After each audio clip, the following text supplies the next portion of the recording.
I put off making this video for a while, thinking I'd do it when I stop finding things to add to it, but that hasn't happened over the past 2 years, so let's just do it now. I showed my collection of Bloody Roar merchandise briefly in the retrospective, but some stuff isn't visible at a glance or might need some extra explanation. So let's go through everything in my quote-unquote Bloody Roar shrine.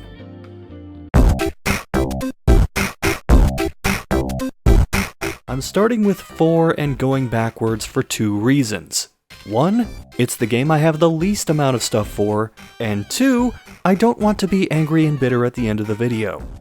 And unless I say it, just assume all the games I show are complete in box. Obviously, there's my copy of the game, both for my region and the Japanese release.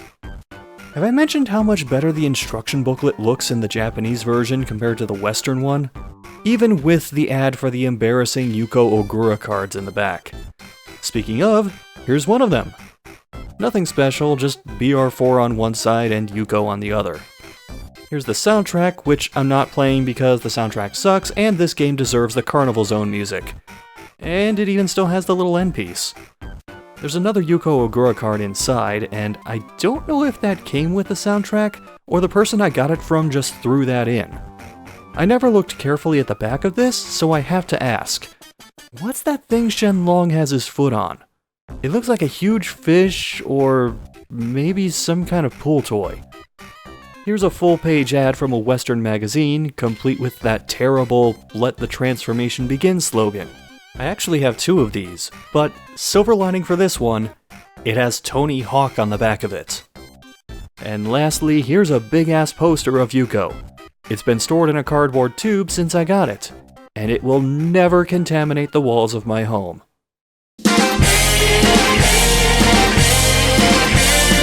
Here's my copy of Primal Fury, which is also the first game in the Bloody Roar series I ever played or owned. I also have here the Japanese version of Extreme for the GameCube, and the Western release of Extreme for the Xbox. As you can probably tell, this isn't the original box. I got a disc-only copy from GameStop years ago. Then I got a case, a manual, and an art insert, and this is the result. I have a second disc-only copy that's gone missing, but it's still in my home somewhere. And here's the complete Japanese version of Extreme for the Xbox. One of the clips holding the manual up broke, but otherwise it's fine. This is a magazine ad specifically from GamePro, and right above the title, it prominently advertises the previous Bloody Roar games and how this is the first fighting game for the GameCube. Shame they used Jenny though. Here's the soundtrack to Extreme, and there's actually some interesting stuff printed in the album booklet. At the beginning there are little blurbs from, as he's called here, game producer Kenji Fukuya, and the composer Hiromichi Furuya. It also has basic profiles for each character, showing name, age, homeland, height, weight, likes, and dislikes. The most interesting thing about the soundtrack is the naming for each track. For the most part, these are just the names of stages or menus they play in, but what's interesting is they're wrong. The majority of these tracks are named wrong. And I checked, it's not a case of the Japanese version of the game playing tracks at different times than in other regions. Just to name a few, the track Aircraft Carrier plays at the Indian Palace, Asian Gate plays during the Back Alley stage, and Back Alley plays in the main menu. This isn't what it looks like, it's just what I store it in. This is a Bloody Roar postcard. The person I got this from claimed it was distributed at E3, but I'm skeptical of that. What's interesting to me is that it doesn't say Extreme or Primal Fury, it just says Bloody Roar. Also, they put Long and Zeon's beast form on it, which... You know guys, if you want to get across what Bloody Roar is, stop using Zeon. It looks like Long is going to fight a robot, or an alien, or a robot made by aliens. On the back, there's a whole different tagline than what the series used. 3D fighting will never be the same. And instead of Hudson Soft or Hudson Entertainment, this has Konami of America branding and their contact info. That leads me to think it might actually be for Bloody Roar 4, since the character models are the same in both games. But it's using the Bloody Roar logo from Extreme, and it doesn't have a number attached to it, so I'm including this with the PFEX section. These are my most recent additions. They're a set of 3 pins, showing Alice, Yugo, and Yugo's beast form. With stuff like this, it can be harder to tell when it's official merch and not just some fan-made stuff. But this has branding for both Hudson Soft and Aiding on it, with the printed copyrights. Not saying that 100% means it's official, but it shows up less on fan stuff. And another thing, these are still sealed in plastic. I'd never seen these before I got them, and I'm really curious if there are other pins for different characters somewhere out there. And a random note about these, when I first saw them, the site auto-translated the characters' names, and it ended up saying I was buying a pin of Yugoslavia the Wolf. I almost forgot I had this, but here's a Primal Fury guidebook from the one and only Brady Games. It's actually a solid foundation to go from, as it shows full move lists, some move chains, explains the basic mechanics, and shows things like whether moves hit high, mid, or low, whether they can guard break or not, and how much damage they do.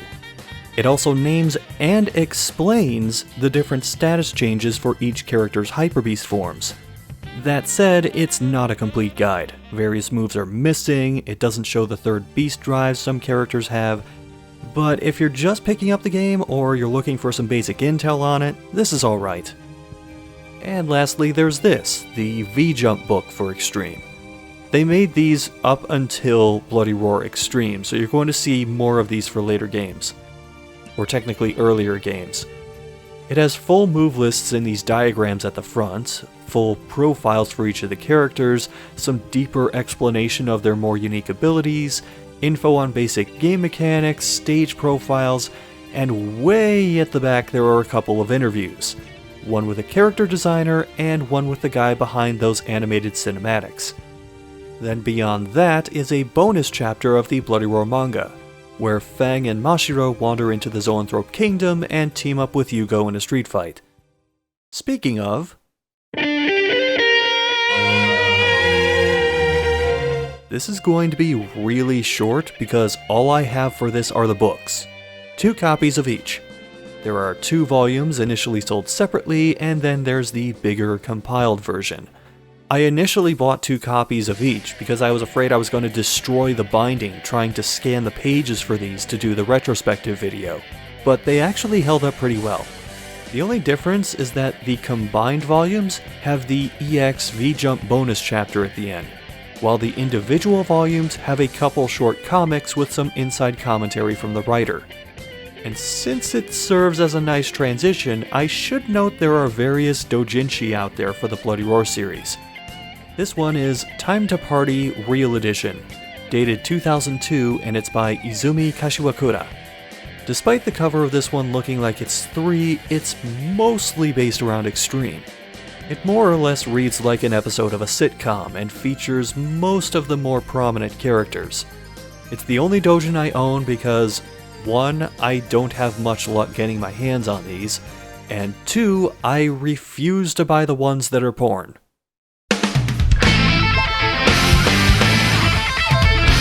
This is where things might get a little nuts, because 3 is the game I think I have the most stuff for. Here are my 2 local copies, both complete in box, and here are my 3 Japanese copies. One of them is a The Best re-release, which, and I might be remembering this wrong, but I think I got this version first, couldn't get debug mode to work on it, and then I got a black box copy, and then the other one was part of a package deal with another Japanese PS2 game. And for the record, it wasn't Dream Mix TV World Fighters, which is right over here. And for those who don't know, it's a not Smash Brothers game, starring a bunch of characters from Takara and Hudson franchises. And that roster includes Yugo. This is a Japanese demo disc for Bloody Roar 3. If you check the back, it shows the 4 characters available in it. Bakuryu, Yugo, Marvel/Sheena, and Uriko. It also shows the release years for both the arcade version and the PS2 version along the top. Here's a magazine ad, again this is from GamePro, As you can tell from that little RP in the corner, this didn't have an ESRB rating at the time. Tell me if this looks familiar. Yes, it's the same ad, but blown up to poster size. This one's from Game Informer, though. Sorry, I don't know which issue had this.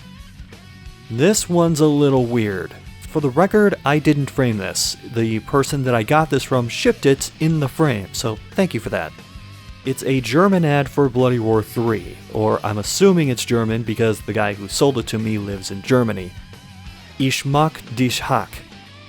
I don't know what that means and I'm probably pronouncing it wrong, but if anyone does, feel free to help out. Same goes for the part at the bottom.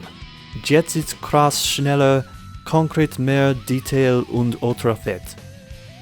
I have no idea. Some of you might be saying, hey, wait a minute, that's Bloody Roar 2 Gato in a Bloody Roar 3 ad. And you're right. I don't know why they did that. Here's the soundtrack, and the end piece is kept inside the case for this one. Now the thing about this soundtrack is it's not just Bloody Roar 3. As a bonus, and possibly because BR2's soundtrack may not have been officially distributed, this CD has 13 bonus tracks from Bloody Roar 2, with all the character themes and the opening and the staff roll.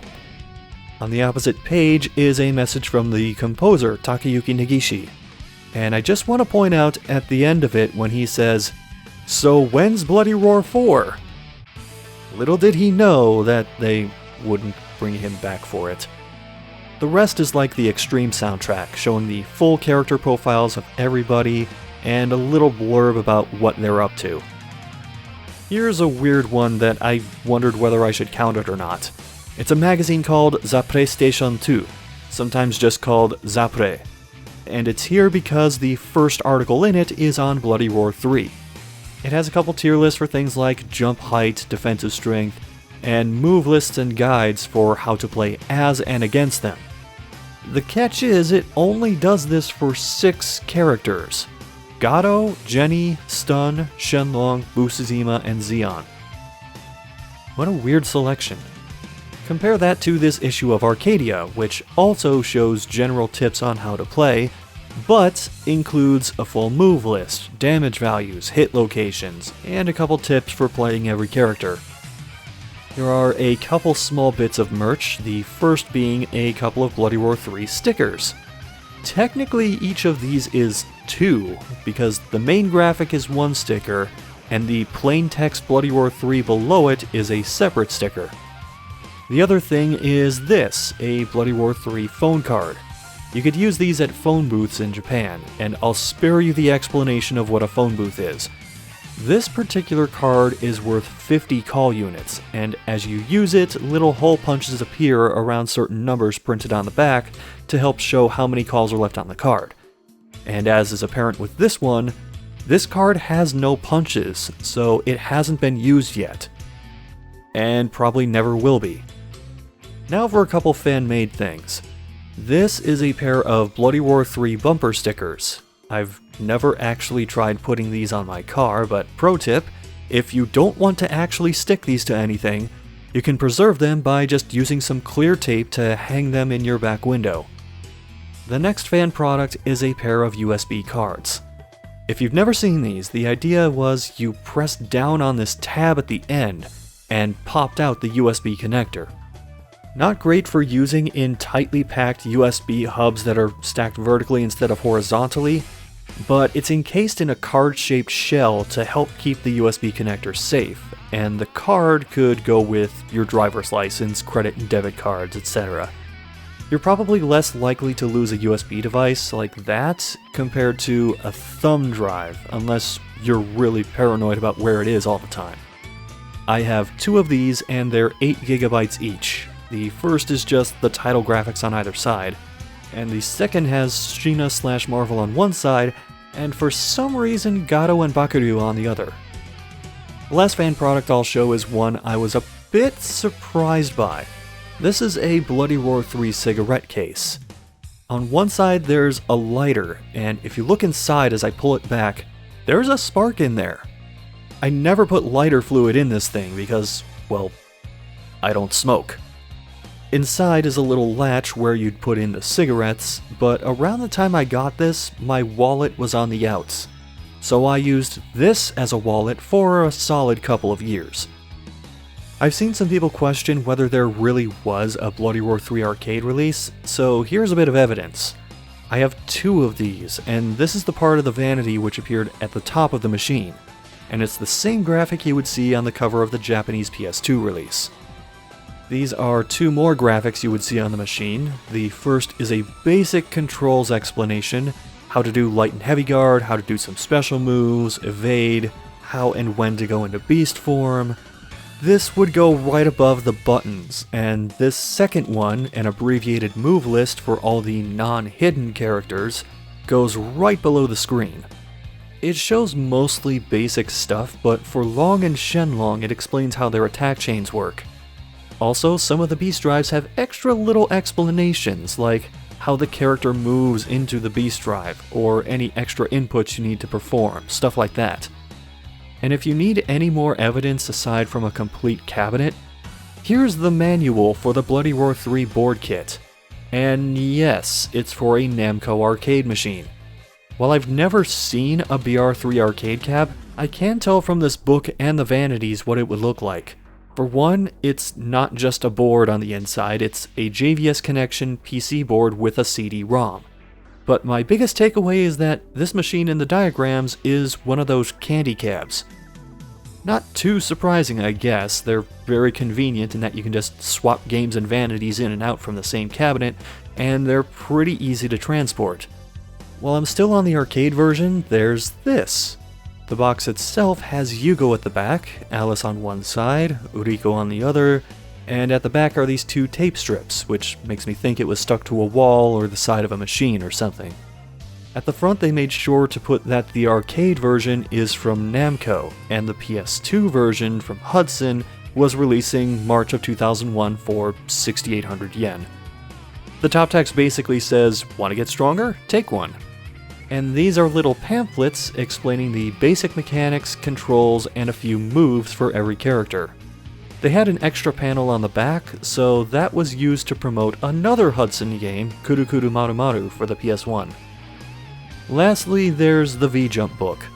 Everyone has a character page and profile, including a section saying what they were doing before Bloody Roar 3, their moves, their tactics for and against each character, the usual. There's concept art for unused costumes, sometimes with explanations for why they weren't used, like how Marvel's would be impractical with the belts going around both her legs. And all the way at the back is a lengthy interview with Kenji Fukuya. It has a few photos too, and it's nice to be able to put a face to the name. This last one has absolutely no monetary value, but it's really important to me.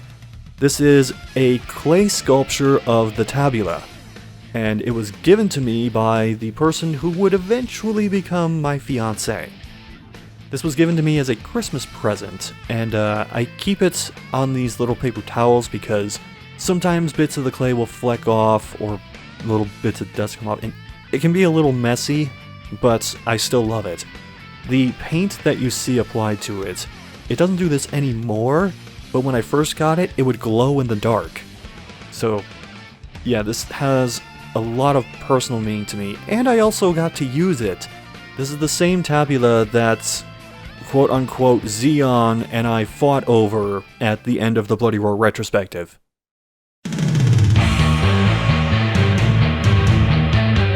I'm going to start this section by confusing the shit out of you. Here's Bloody Roar 2+1 for the PC. It's the first 2 Bloody Roar games on a CD-ROM, but it's got art from Extreme all over it. As you can see, it runs on all the Windows operating systems up to XP, and I did get curious about this recently, so I can confirm that it does run on Windows 10. Well, it starts on Windows 10 at least, and the startup had some MIDI smooth jazz and chessboard backgrounds and flying text. It looked like a bootleg intro to Saved by the Korean Bell. Thanks to the command prompt it launched, I can tell you this uses the EPSXE emulator 1.5 point something. Then the registry editor popped up and I said, nope, I'm done, I'm out, get this out of my computer. On a more sane note, here are my 2 complete local copies of Bloody Roar 2 and 2 complete Japanese copies, one of which is sealed, though probably not factory sealed. The front of the Japanese one is not the instruction booklet, it's just an art insert. Inside is the instruction booklets, as well as a mini pamphlet thing with moves and a beast drive for each character, and the little end piece for the case. Yes, I have another USB card, and yes, it's another one with Sheena on it. 2 on one side, EX on the other. This is a tabletop standee, like you would see on the side of a counter at a game store, and it's advertising a demo disc available through PlayStation Underground. And there are a few solid titles on here, like Tony Hawk's Pro Skater, Ape Escape, and fittingly right next to that, Bloody Roar 2. I'm not sure why they went for a screenshot of Stun posing while Yugo falls flat on his ass, but hey, could be worse. And here's the jam-packed disc itself. Checking the booklet it came with, it advertises being able to create combo moves with custom mode. I'm going to guess it's talking about the any cancel ability, because otherwise I have no idea what this means. This is a promotional VHS tape from Aiding Rising for Bloody Roar 2. It shows each of the characters and gives a little info on them as they beat each other up.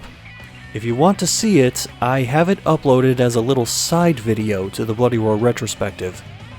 This is a Bloody Roar 2 ad styled after a psych test, which apparently was written by a mid-90s edgelord. On one side there's the "Do you see this thing that's obviously not in the picture?" question. On the other there are 2 options. One is, "Yes, I see the ballerina, I also happen to wear my pants too tight." The second is, "No, I see the noble savage that lurks deep in my subconscious mind. After all, man is a combination of the sophisticated and the primitive, of the learned and the instinctual. Bloody Roar 2 is the perfect outlet for my animal aggression. Every scorching slash..." Okay, this is getting way too long.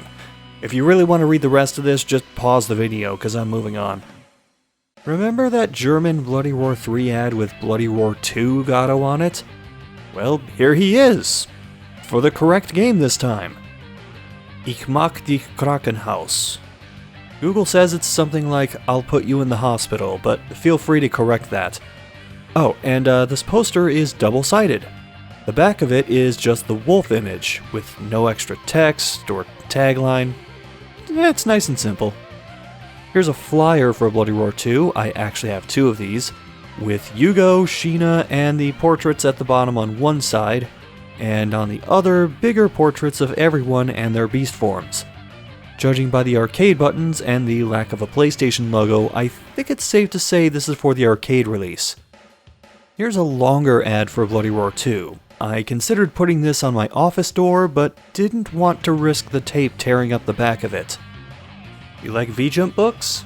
Good, because I have 2 copies of the one for Bloody Roar 2. Aside from move lists and tactical breakdowns, it includes backstory for the world the game takes place in, and what everyone was doing before the events of Bloody Roar 2. Also, there's some concept art and a lengthy interview with Kenji Fukuya at the back. Now some arcade displays, and I did not realize how many of these things I had. I've got 4 of these in particular, which explain all the basics of the game: light and heavy guard, the beast gauge, beast drives, crouching, throwing, etc. Here's another large cardboard piece, this one just showing off the beast forms of the roster, and some little tips about how the game works. Based on the wear on the back of this thing, it seems like something mounted at or near the top of the machine. This is a little message from Rico about honing your skills on individual machines by playing against a friend or the CPU. Here are the basic move lists for all the non-unlockable characters, and as you can see, it's split into 2 sections to fit everyone. I have 2 complete sets and 2 extras that just have 4 characters and input diagrams at the middle. Now this is all in Japanese, so how about showing the English ones? These are organized differently. Everyone's crammed onto one bar, and the other is just explaining the game mechanics. But here it says Bloody Roar 3. This is actually a piece of plastic that's just stuck on here. If you peel it back, it says Bringer of the New Age underneath it. so maybe whoever had it before repurposed it for a 3 setup. And as you might expect at this point, here is the manual for the Bloody Roar 2 arcade board. Or actually I should say manuals. Here's the Japanese one, and here's the English one. And this is what they all go with, the arcade PCB for Bloody Roar 2. Before showing this, I should note that the dealer I got it from also sent a photocopy of the Japanese manual and some paper prints of the marquee parts. Here's something that surprised me though. They included an extension to the move lists, which includes the 2 unlockable characters.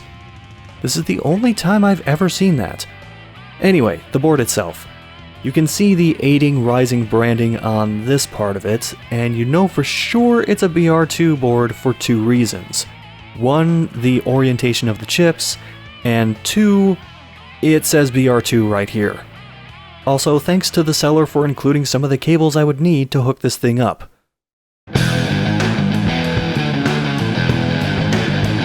The first thing I'll show is something I can't place on this table, because it's mounted on my wall. This is a poster using the same graphic you'll see on various ads and box art later, with Yugo's head in human and beast form side by side. I have another one like this, but it's rolled up inside a cardboard tube somewhere. This should look familiar. It's the same thing more or less, but in print size. This is from a Japanese gaming magazine, and so is the one on the other side. You can tell we're in full-on Hyper Beast Duel territory now. Here's an ad from a US gaming magazine. It's a 2-page spread, so if you only saw the left page, you'd have no idea what game this is for. But over on the right we get the Unleash the Beast Within tagline, and I like this one part near the end of the description. This brutal fighting game is 100% animal tested. I'm somewhat surprised they didn't run with that idea more when marketing this. Here is the V-Jump book for the first Bloody Roar, and it's much like the others. It has backstory for the characters, general mechanic explanations, move lists and tactics for playing as and against each character. No interview in the back of this one though. Remember Bloody Roar 2+1? Well, here's Bloody Roar Beasterizer from the Korean Redundancy Department of Redundancy.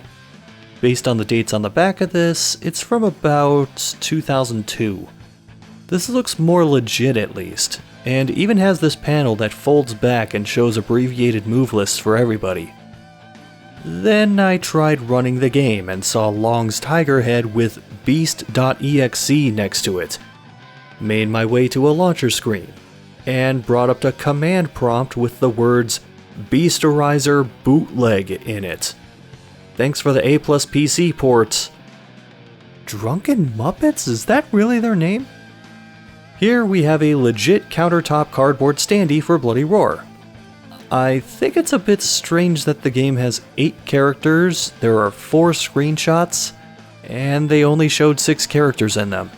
Yugo and Bakuryu got bumped, because someone thought Greg vs. Gato deserved 2 spots. At least Yugo's the poster boy for the title graphic. Bakuryu though? Maybe they figured, he dies anyway, let's leave him out of this. Here's another PlayStation Underground demo disc, the Interactive 6. So named because there are some demonstration videos on it and 11 playable demos. I don't get it either. Maybe it was the 6th demo disc that they sent out? I'm not sure. Bloody Roar is in good company on this disc, alongside Parappa the Rapper, Crash Bandicoot 2, Cool Borders 2, Gex 2, Jet Moto 2, Tomb Raider 2. Wait, why are so many of these sequels? It's also the very first game that the cursor lands on when the menu comes up. In it, you can only play as either Yugo or Fox, finish a single 2-round fight, and the demo ends. Funny thing though, the age rating displayed on the lead-in screen for Bloody Roar? KA. Here I have 3 Japanese copies of the game, and you might notice the disc graphic is a little different between the Black Label version and the PlayStation The Best version. And here's my one local copy, complete in box. I'll get rid of that sticker residue someday. Here are the two soundtracks for the game. This one, titled Primal Scream, is the console soundtrack, the one with the instrumental rock.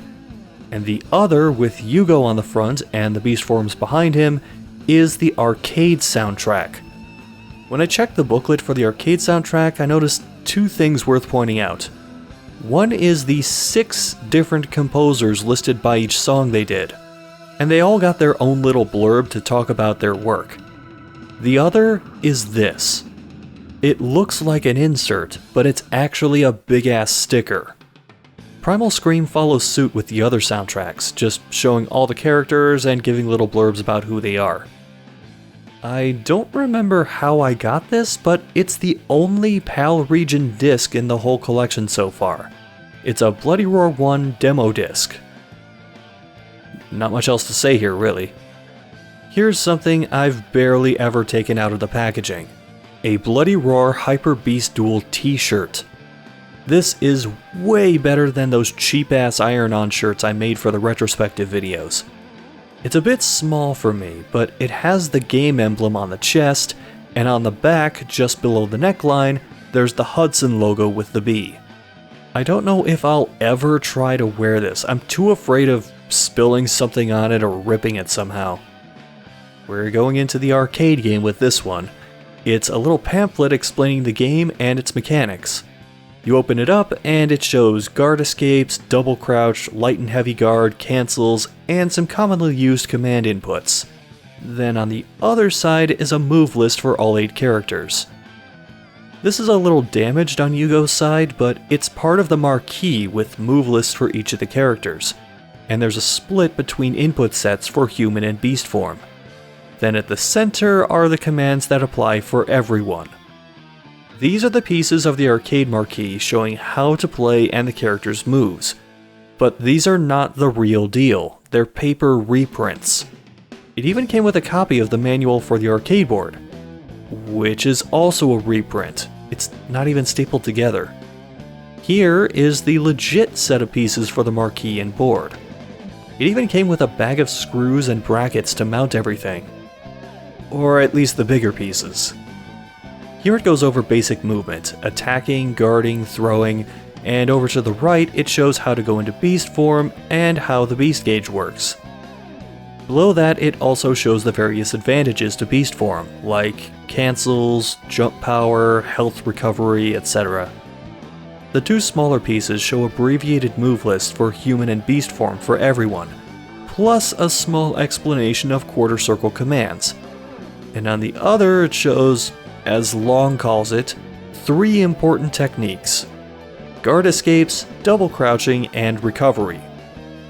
Here is the legit Japanese manual. Look, the pages aren't falling out this time. And here is the arcade PCB. Unlike the BR2 board, it doesn't have the Aiding Rising branding in the same place. It just has the Aiding logo directly on one of the chips. The labels with B Roar on them are pretty apparent, but the same thing is also printed directly on several other chips, as is the Aiding brand name. The optimist in me thinks I can eventually get this and or the BR2 board off the shelf and into a working cab. I wanted to end by showing the most unique thing in the collection, and anyone who was wondering what was in this box at the beginning of the video, here we are. It's a figurine of Yugo in his beast form. It comes with this mini guide of sorts showing what parts attach where. It also notes that Hudson Soft left its mark at the bottom of Yugo's right foot, and sure enough, copyright Hudson Soft is on there. I also find it a little amusing that Yugo's teeth are separate from the rest of his head. It's like putting dentures in for a senior zoanthrope. This one isn't assembled, and I actually have 2 others without the original box that also aren't assembled. And there's a reason for that. The pieces do not fit together well. You pretty much need an X-Acto knife and or file to get most of these parts to properly fit. But when you do, it looks like this. This one belongs to my fiance, and she had a hell of a time getting this to its finished state. But yeah, here's Yugo in all of his wolfy glory. And I think that's it. I say I think because in the time it took to put this together, 2 more pieces were added to the collection. I have a feeling this is just never going to end. Guess what? Something came in the mail halfway through editing this video. It's a VidPro display card for the first Bloody Roar.